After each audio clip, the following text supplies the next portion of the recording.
ரொம்ப நாளுக்கு அப்புறம் இளமை திரும்புதே அப்படின்ற மாரி நீங்க வந்து இருக்க போறீங்க. உங்கள நீங்களே அழகுபடுத்திக்க போறீங்க. நெறைய வந்து என்ன சொல்றது?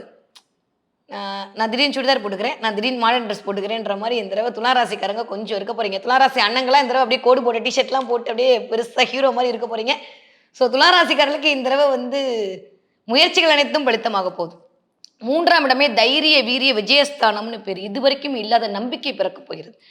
அதுவும் காலபுருஷன் 9ஆம் வீட்ல போய் அமர்ந்திருக்கும்போது, வாவ்! எக்ஸ்ட்ரார்டினரியான டைம் பீரியட் துலாம் ராசிக்காரர்களுக்கு இனிதே மலர காத்திருக்கிறது. வேலையில இதுவரைக்கும் இருந்த தன்மையெல்லாம் மாறி, புதுசா வேலைக்கு இல்ல வேற வேலைக்கு மாறுறது அப்படின்ற மாரி ஒரு டிரான்ஸ்ஃபர்மேஷன் இருக்கு. உங்களுடைய துணை அல்லது துணைவியாருக்கு வேலை கிடைக்கும். அதன் மூலமாக ஒரு அனுகூலம் கிடைக்கும். துலாம் ராசி பெண்கள் தான் எனக்கு தெரிஞ்சு ரொம்ப ரொம்ப நல்லா இருக்கு. உங்க மூலமா உங்க வீட்டுக்காரருக்கு ஏதோ ஒரு லக் சைன் வரப்போது.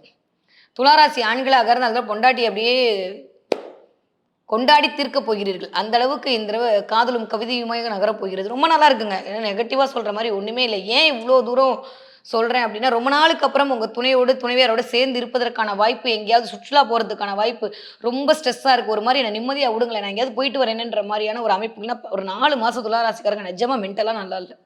என்னாதான் நம்ம பிசிக்கலா நல்லா இருந்தாலும், ஃபினான்ஷியலா நல்லா இருந்தாலும், மென்டலா நல்லா இல்ல. அது 2மே நல்லாட்டி ஹைஃபை பண்ணிக்கங்க. கடவுள் ஏதோ ஒரு காரணத்துக்காண்டி உட்கார வச்சிருக்கான் அப்படின்னு.